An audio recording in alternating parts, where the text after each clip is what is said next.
দিন দুপুরে প্রকাশ্যে গুলি। সিসিটিভির ফুটেজে স্পষ্ট দেখা যাচ্ছে চেহারা, কিন্তু 2 সপ্তাহেও হামলাকারীদের টিকির নাগালও পায়নি পুলিশ। গত 19 ফেব্রুয়ারি রাজধানীর মহাখালীতে বাসার কাছেই এক ঠিকাদারের উপর হামলা চালায় 2 সন্ত্রাসী।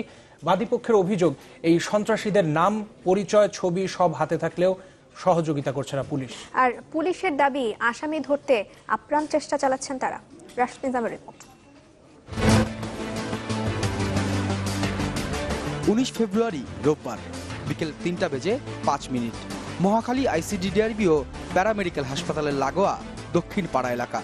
মোড় ঘুরে আরেকটু পথ এগুলেই নিজের বাসা।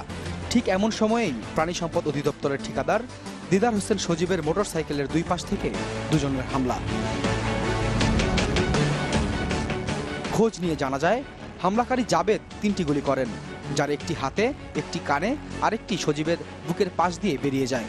আরেক হামলাকারী হাসিবের পিস্তলের গুলি বের হওয়ার আগেই আটকে যায়। 1 মিনিটের মতো সময়ের মধ্যে গুলি করে পালিয়ে যায় 2 হামলাকারী। ঘটনাস্থলের ঠিক উপরে থাকা এই সিসি ক্যামেরা ধারণ করেছে সেদিনের পুরো দৃশ্য। এই ঘটনার পর দক্ষিণ পাড়া এলাকায় আতঙ্কের কিছুটা ছাপ রয়েছে এখনো, তবে এ নিয়ে কোনো কথা বলতে চায় না এলাকাবাসী। ঠিকাদার সজীবের দাবি, ব্যবসায়িক দ্বন্দ্বের ফলে প্রাণী সম্পদ অধিদপ্তরের আরেক ঠিকাদার মদদ দিয়েছে ওই হামলায়। পুলিশের প্রতি তাদের অভিযোগ, মামলার পর আসামি ধরার ব্যাপারে তেমন কোনো উদ্যোগ নেই। আমি যতটুকু মনে করি যে আমার এটা ব্যবসায়িক দ্বন্দ্ব, ঠিক আছে। আর যারা আমাকে গুলি করেছে তারা আসলে খুব রুট ফ্যামিলির ছেলে, তারা এই কাজটা কখনোই করতে পারে না। এটার সাথে যে কেউ প্রভাবশালী, যে কেউ এটা তো জড়িত আছে। তাদেরকে দেখা গেল, ছবি আছে, তারপরও তারা ধরলো না। তো এটাই আমার আর কি ভয়, যে আসলে তারা ধরবে কিনা বা সঠিক তদন্ত করবে কিনা, এটা নিয়ে আমি সংশয় আছি।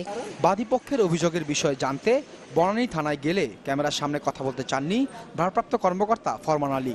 তবে তদন্ত কর্মকর্তা এসআই মিল্টনের দাবি, এরই মধ্যে আসামি ধরতে কয়েক দফা অভিযান চালিয়েছেন তারা। ডিএমপির গণমাধ্যম শাখা থেকে জানানো হয়, বাদীপক্ষের অভিযোগ নিয়ে সংশ্লিষ্ট কর্মকর্তাদের সাথে যোগাযোগ করা হবে। তদন্তকারী কর্মকর্তা সে বিষয়টি করেছে কিনা এই বিষয় সম্পর্কে আমি এখন পর্যন্ত নিশ্চিত না, তবে আমরা এই বিষয়টি অবশ্যই তারা যাতে বাদীর সঙ্গে কথা বলে বা মামলার তদন্তের স্বার্থে যা যা করণীয়, যতদূর প্রয়োজন তাদের পাশে দাঁড়ানো, সে বিষয় সম্পর্কে আমরা প্রয়োজনীয় নির্দেশনা প্রদান করব।